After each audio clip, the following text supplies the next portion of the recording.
Quando é que começa...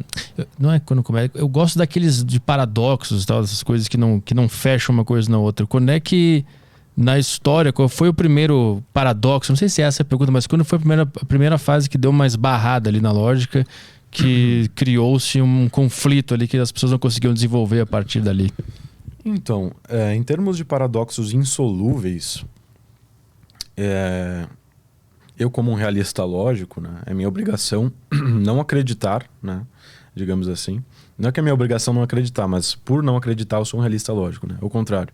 Mas é minha obrigação não acreditar que possam existir paradoxos reais. Como assim? Então... Tá muito inteligente pra mim. tá difícil. Então, paradoxos...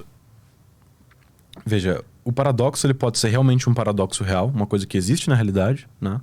Então, realmente, bom, temos uma contradição aqui presente, não tem resposta. Como pode ser apenas um paradoxo aparente, né? Então, é uma coisa que tem uma aparência paradoxal, mas, na verdade, se você organizar bem essas informações e tal, você consegue perceber que isso não é um paradoxo real, né?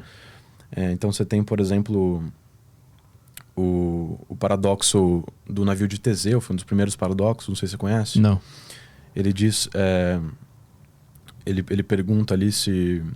O navio de Teseu, né? Se você troca uma peça do navio de Teseu, ele vai continuar sendo o navio de Teseu? O que você acha? Sim. Sim?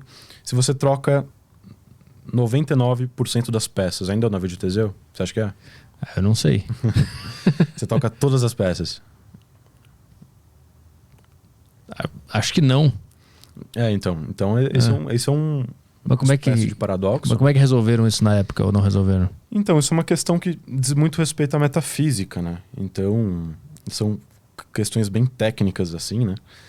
Então, a ideia é a da diferenciação entre acidente e essência, né? Então, você tem aquilo que é essencial da coisa e aquilo que é acidental da coisa, né? Então, por exemplo, um ser humano. O que é essencial do ser humano? A racionalidade, né? É essencial isso. Se um ser humano ele nasce sem braço, ele é ser humano ainda? Ele tem razão, né? Se um ser humano nasce sem perna, ele é ser humano? Ele tem a razão. Então a discussão gira em torno dessa questão da essência, né? Mas qual que é o problema especificamente? Porque a essência ela costuma dizer respeito a espécies, a coisas genéricas, né? Então, a espécie humana, o que é essencial da espécie humana, o que é essencial do gênero animal, o que é essencial do gênero das plantas, sei lá. Enquanto que as coisas individuais, como um navio de Teseu, ele não pode ter uma essência, né? Os indivíduos não têm essências, eu não tenho uma essência, você não tem uma essência. Porque, a princípio, qualquer modificação que nós fazemos assim, nós continuamos sendo nós mesmos, né? Então, isso é uma parte que a gente chama de meriologia, né? Que discute essa questão do navio de Teseu, essas discussões relação entre todo e partes, que... Então você vai ter algumas respostas diferentes. Eu particularmente não tenho uma posição ainda sobre isso, né? Eu sei que o Santo Tomás de Aquino, ele dizia que era o mesmo navio, trocou todas as partes, continua sendo o mesmo navio, porque você só alterou acidentalmente o objeto, né? Então é a mesma coisa ali. Então tem que determinar o que é essência antes para tu poder argumentar sobre isso, né? Porque quando tu falou que não o que define o ser humano, mas que a razão é a parte fundamental do ser humano, foi isso que tu falou? Isso, a razão é a essência. A essência, mas é mesmo? Eu considero. Por quê? Então, quem fez a primeira vez essa distinção aí, talvez não a primeira vez, né? Mas, enfim, o Aristóteles foi um dos primeiros, assim.